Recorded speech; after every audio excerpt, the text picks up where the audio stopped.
বইগুলো নামাতে নামাতে হঠাৎই ধুলোয় ভরে গেল ঘরটা। আলমারির এক কোণে বছরের পর বছর জমে থাকা পুরনো বইগুলো আজ পরিষ্কার করার সিদ্ধান্ত নিয়েছিল দিক।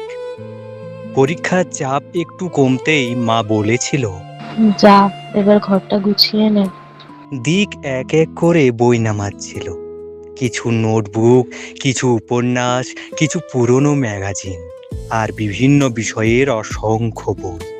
হঠাৎ ইতিহাসের একটা মোটা বই সরাতেই পেছন থেকে খসে পড়ল হলদেটে একটা খাম। ধুলো মুছে তুলে নিতেই চোখে পড়ল তার নিজের হাতের লেখা। তোমার জন্য। হৃৎপিণ্ডটা যেন হঠাৎ থেমে গেল। ধীরে ধীরে খামটা খুলল দিক। ভেতরে একটা চিঠি। কাগজটা পুরনো, একটু ভাঁজ পড়া, তবু লেখা স্পষ্ট। তোমাকে বলার সাহসটা কোনোদিনই জোগাড় করতে পারিনি। দিকে ঠোঁটে অদ্ভুত এক হাসি ফুটল। মনে পড়ল ওই চিঠিটা সে লিখেছিল প্রায় 4 বছর আগে। স্কুলের সেই দিনগুলো, প্রতিদিন এক বেঞ্চে বসা, হঠাৎ চোখাচোখি হলে দুজনের লজ্জা পাওয়া, কত ছোট ছোট মুহূর্ত। সে ভেবেছিল চিঠিটা একদিন দেবে, কিন্তু সেই একদিন আর আসেনি। কখনো সাহস হয়নি, কখনো মনে হয়েছে থাক, পরে দেব। আর সেই পরেটাই এক সময় হারিয়ে গিয়েছিল। কিছুদিনের মধ্যেই সব বদলে গিয়েছিল।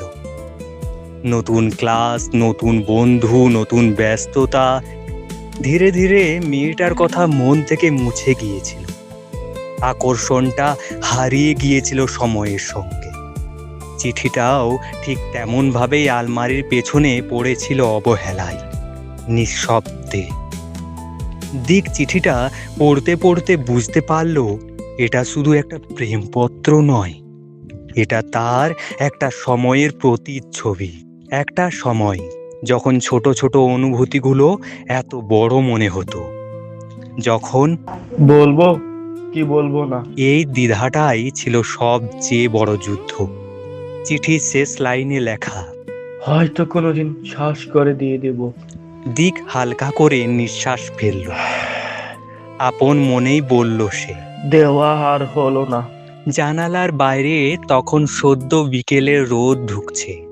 ধুলো উড়ে আলোর মধ্যে নাচছে, ঠিক যেমন পুরনো স্মৃতিগুলো হঠাৎ ভেসে ওঠে। দিক চিঠিটা আবার ভাঁজ করে খামের মধ্যে ঢুকিয়ে রাখলো। ফেলে দিল না, আবার লুকিয়েও রাখলো না। বইয়ের তাকের একটা মোটা বইয়ের মধ্যে রেখে দিল। কারণ সে বুঝেছে কিছু জিনিস শেষ হয়ে গেলেও সেগুলোকে মুছে ফেলতে হয় না। ওগুলো আমাদের জীবনের সেই অধ্যায়, যা না থাকলে আজকের আমিটা তৈরি হতো না। আজ হঠাৎ পেলাম তোমার নাম, কলম চলছিল ঝড়ের বেগে, আবেগে লেখা প্রতি লাইন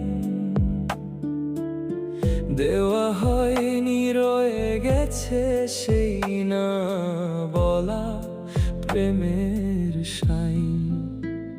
হলুদ খাম অবেলায় পেলাম তোমায়, হলুদ খাম ধুলো মাখা ঠিকানা।